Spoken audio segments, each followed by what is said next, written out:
There's no doubt about it, Avengers: Infinity War is the Marvel Cinematic Universe's most massive entry yet.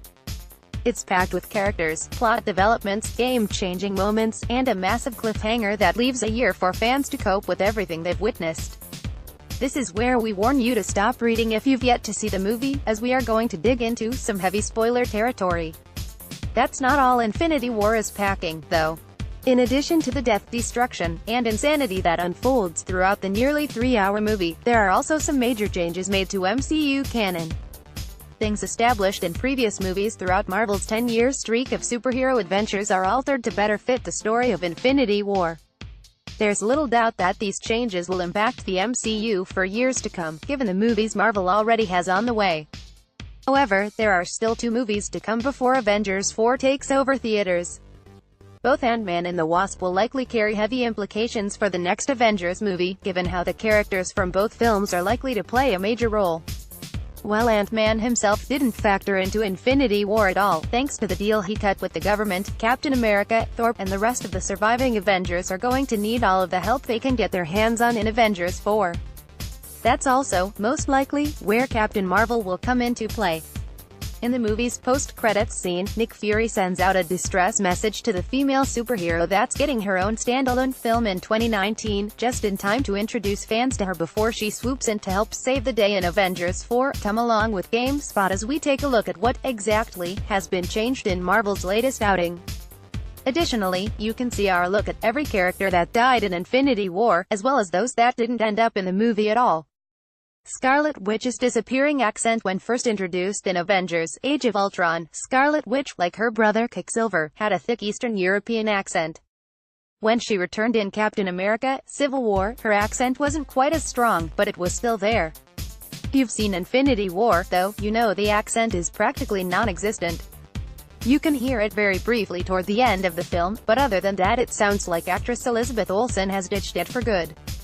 No more eye patch. Thor losing his eye was one of the pivotal moments of Thor: Ragnarok. It also signaled a new, Odin-style look for the character, along with his haircut and losing the cape. It was a long time coming for a hero that hasn't really changed his physical appearance since the character was first introduced in 2011. However, Infinity War didn't waste much time in giving Thor his eye back, someone else's false eye, to be clear, making the eye patch a thing of the past. Out with the hammer, in with the axe. Another major development in Ragnarok was the destruction of Thor's hammer, Mjolnir. Marvel Studios president Kevin Feige explained upon the movie's release that it was one of the things the studio wanted to change about Thor as the character evolved. In the movie, Thor was able to embrace his powers without a hammer to do the heavy lifting. Infinity War went back on that particular development, though, as he now has the Stormbreaker axe to harness his energy. A long-forgotten villain isn't quite so dead. When Captain America: The First Avenger first hit theaters in 2011, many fans lamented at how unimportant the villainous Red Skull ended up being. He was dispatched by Cap in the movie and never heard from again until now. According to Infinity War, instead of dying, Red Skull actually ended up becoming the protector of the Soul Stone. That brought him and Thanos together for one devious sequence in the movie, as the former Hydra leader led the Mad Titan to his next Infinity Stone. Rhodes gets his legs back thanks to technology. Following the events of Civil War, Rhodey was left paralyzed after the War Machine suit crashed from a very high altitude. The end of the movie shows him using a pair of mechanized leg braces to help him learn to start walking again. Fast forward to Infinity War, where there's no sign that he once lost the ability to walk. The braces have seemingly cured him of any paralysis. Hulk isn't very nice to Bruce Banner in Ragnarok. It's established that Bruce is losing control over when he reverts back to his normal self from the Hulk, alluding to the big green guy being at the wheel, instead. It's such a big piece of the story that he spends a portion of the film refusing to go green, for fear he would never be Bruce again, before finally relenting. For Infinity War, though, the tables have turned. Throughout the movie, Banner tried desperately to transform, but it's Hulk who refuses. Why? It's never really explained.